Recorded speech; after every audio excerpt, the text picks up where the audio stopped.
kelas. Di hari ke-6 saya akan sharing dengan topik ujian kecil. Nah, dikatakan bahwa keberuntungan itu merupakan pertemuan antara kesempatan dengan persiapan.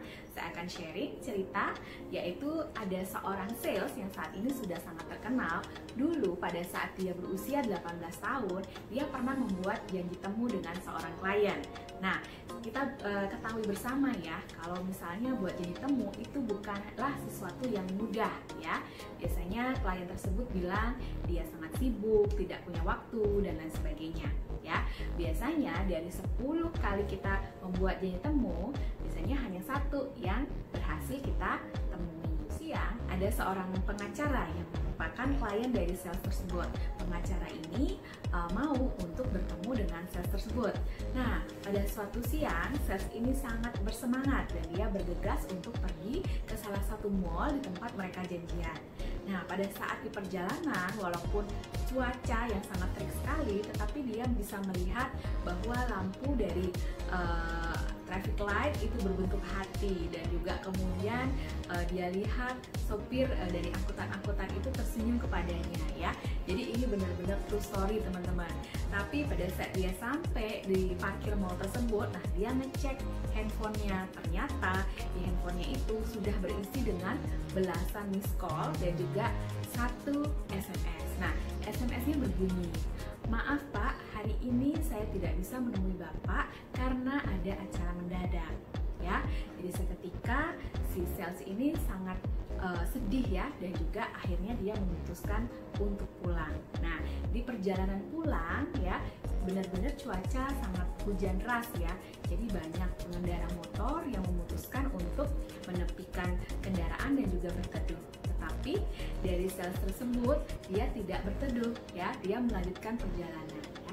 Sambil nangis di jalan ya, jadi bukan karena down ya, jadi dia ingin cepat-cepat keluar dari situasi tersebut ya. Kemudian di jalan dia sambil menyanyikan sebuah lagu ya, karangan Whitney Houston, yaitu When You Believe ya. Dia percaya bahwa walaupun manusia melihatnya dengan sebuah kesia-siaan, tetapi Tuhan Maha Adil. Adalah dengan keberuntungan ya. Keberuntungan itu akan menghampiri orang yang siap menerimanya. So, dia percaya bahwa Tuhan akan memberikan kado terindah pada saat dia siap tepat pada waktunya. Bagaimana Tuhan mengetahui bahwa kita siap atau tidak untuk menerima berkat itu? Yaitu dengan cara biasanya diberikan ujian, dan ujian tersebut biasanya sesuatu yang tampaknya sia-sia. Yang kedua yaitu public commitment. Yang dimaksud dengan public commitment adalah sebuah komitmen yang kita lakukan dan kita sampaikan kepada banyak orang ya. Jadi kita bisa melakukan yang namanya public commitment apabila kita sudah benar-benar yakin dan benar-benar siap atas perkataan tersebut ya. Jadi katakanlah impianmu kepada banyak orang ya. Jadi jangan takut apabila orang mengatakan bahwa impianmu itu adalah impian yang tidak masuk akal ya. Jadi lebih baik kita punya impian yang tidak masuk akal tetapi kita punya rencana yang masuk akal, daripada impian yang masuk akal tetapi rencana yang tidak masuk akal. Kesiapan kita untuk memperoleh keberuntungan bukan hanya bisa dilihat dari perkataan dan keyakinan kita saja, tetapi juga dari bahasa tubuh kita. Karena bahasa tubuh juga merefleksikan seberapa besar keyakinan kita dan kesiapan kita untuk memperoleh sebuah keberuntungan.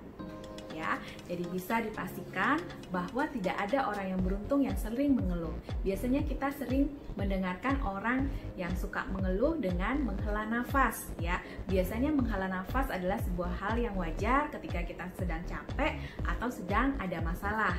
Tetapi berusahalah untuk tidak menghela nafas dan yakinlah bahwa keberuntungan akan datang ketika kita siap untuk mendapatkannya. Siapkah teman-teman untuk mendapatkan keberuntungan teman-teman?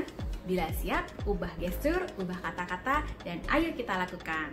Sekian sharing dari saya, semoga bermanfaat dan semangat!